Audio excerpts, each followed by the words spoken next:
Ishe Jesu mweya mutwene tiunze ipejonemi runyararo rwenyika harungandigutse ndinotsvakadenga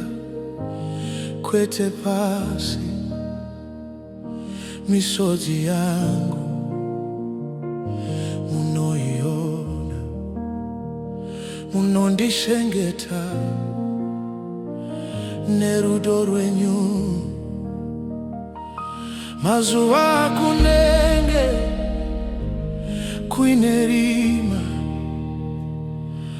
tariro yangu iri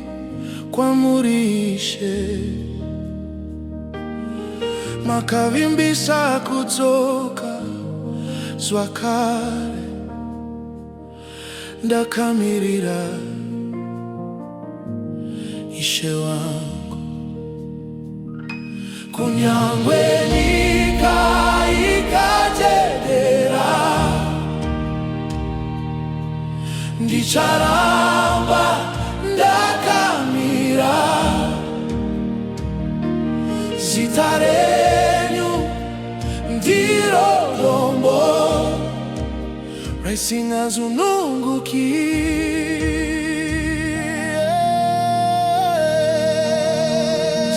Tichamuna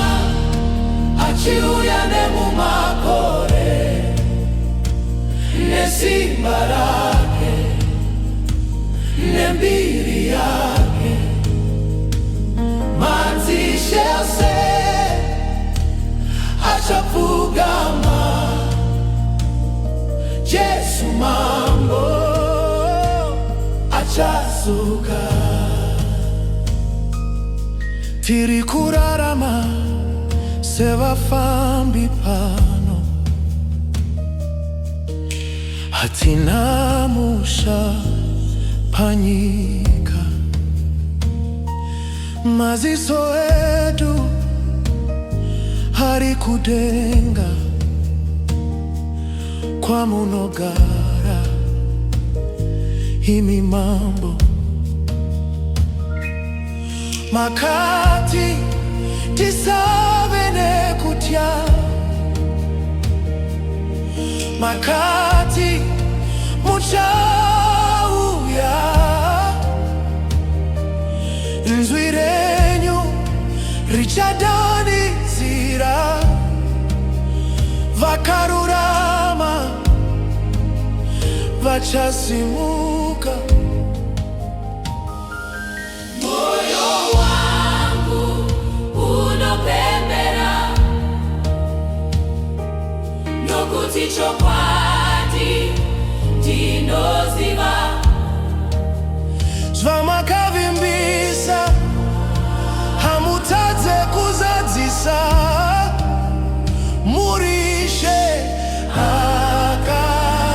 akatendeka tichamuna achiuya nemumakore nesimba rake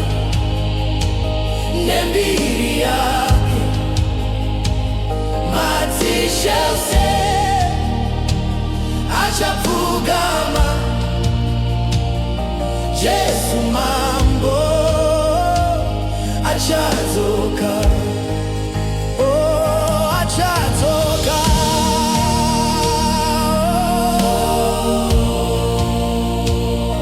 mambo wedu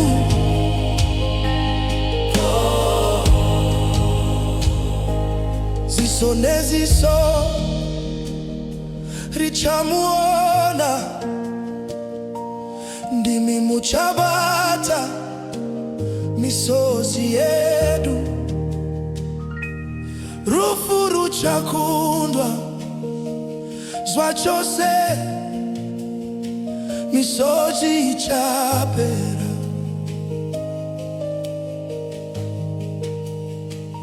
hakuchazo vine kurwadziwa hakuchazo vine kuchema kubwinya kwa Mwari kuchazarurwa tichagara naye tichagara naye tichagara naye Yesu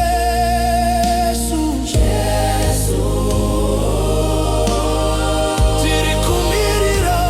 tichagara naye Yesu achazo tichagara naye tinetariro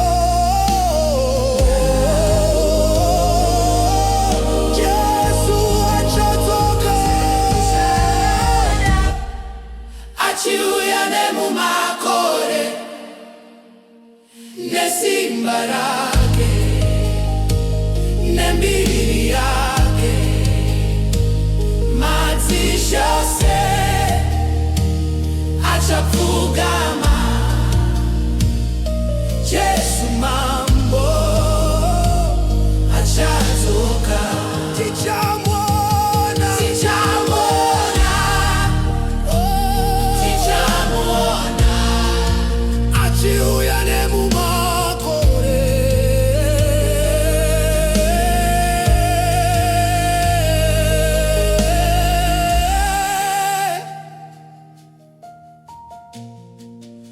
ishe